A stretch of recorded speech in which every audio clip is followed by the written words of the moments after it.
இதுவரைக்கும் சந்திராஸ் கிச்சனை சப்ஸ்கிரைப் செய்யாதவர்கள் ரெட் கலர் சப்ஸ்கிரைப் பட்டனை ப்ரெஸ் பண்ணி சப்ஸ்கிரைப் பண்ணிக்கோங்க. கூடவே பக்கத்தில் இருக்கிற பெல் பட்டனை ப்ரெஸ் பண்ணுங்க. எங்களுடைய அப்டேட்ஸ் உடனுக்குடன் உங்களை வந்து சேரும். Hi friends, welcome to Chandra's kitchen. இன்றைக்கி நம்ம ரொம்ப சுவையான ஒரு லஞ்ச் பாக்ஸ் ரெசிபி தான் பார்க்க போகிறோம். அதுவும் பார்த்திங்கன்னா கத்திரிக்காயை வச்சு ரொம்ப சிம்பிளாக ஈஸியாக செய்கிறது எப்படின்னு பார்க்கலாம் வாங்க. இந்த கத்திரிக்காய் சாதம் செய்கிறதுக்காக நான் பச்சை கத்திரிக்காய் எடுத்துருக்கேன். உங்களுக்கு இந்த பச்சை கத்திரிக்காய் கிடச்சிச்சின்னா நீங்கள் பச்சை கத்திரிக்காயில் ட்ரை பண்ணி பாருங்கள். அப்படி இல்லைன்னா நீங்கள் நார்மலாக எப்பவும் யூஸ் பண்ணுற கத்திரிக்காயிலேயே ட்ரை பண்ணி பாருங்கள். இந்த கத்திரிக்காய் சாதம் ரொம்பவே டேஸ்ட்டாக இருக்கும். வாங்க நம்ம எப்படி செய்கிறதுன்னு பார்க்கலாம். ஒரு கடாயில் 4லேருந்து 5 ஸ்பூன் அளவுக்கு எண்ணெய் சேர்த்துக்கலாம்.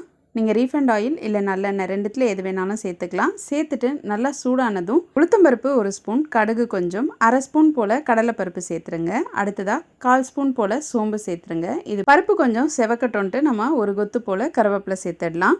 1/4 இன்ச் அளவுக்கு இஞ்சி, 3 பூண்டு, ஒரு பச்சை மிளகா சேர்த்து நசுக்கி வச்சுருக்கிறத இதோட சேர்த்துக்கலாம். சேர்த்துட்டு நல்லா இதை வதக்கிடுங்க. 2 பெரிய வெங்காயத்தை நீல வாக்கில் நறுக்கி இதோட சேர்த்துக்கலாம். சேர்த்துட்டு நல்லா இதை வதக்கிடலாம். இது நல்லா வந்து கண்ணாடி பதம் போல் வதங்கி சுருண்டு வரும்பொழுது நம்ம கத்திரிக்காவை சேர்த்துடலாம்.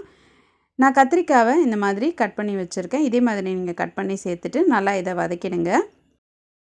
அடுத்ததாக ஒரே ஒரு தக்காளி பழம் சேர்த்து வதக்கிக்கலாம். கத்திரிக்காயும் தக்காளியும் வதங்கிட்டு இருக்கும் போதே 1/4 ஸ்பூன் போல் மஞ்சள் தூள் சேர்த்து வதக்கலாம். அப்போ வந்து உங்களுக்கு சீக்கிரமாகவே வந்து தக்காளியும் கத்திரிக்காயும் வதங்கிடும்.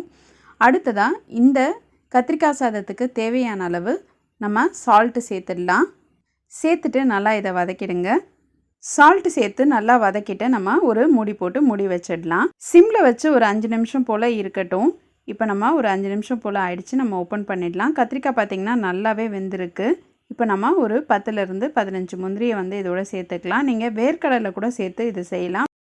அடுத்ததாக நம்ம ஒரு 3/4 ஸ்பூன் போல் தனி மிளகாய் தூள் சேர்த்துக்கலாம். உங்கள் காரத்துக்கு ஏற்ற மாதிரி நீங்கள் அதை சேர்த்துக்கோங்க. சேர்த்துட்டு நல்லா இதை கலந்துருங்க.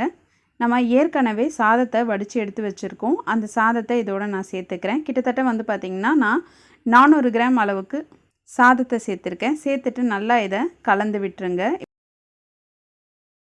இப்போ சாதம் வந்து பார்த்திங்கன்னா அந்த கத்திரிக்காய் மசாலாவோட நல்லா வந்து சேர்ந்துருச்சு. நம்ம ஃபைனலாக 1 ஸ்பூன் போல் நெய் சேர்த்துடலாம். அடுத்ததாக கருவேப்பிலை 1 கொத்து போல் சேர்த்து நல்லா கலந்து விட்டுடலாம்.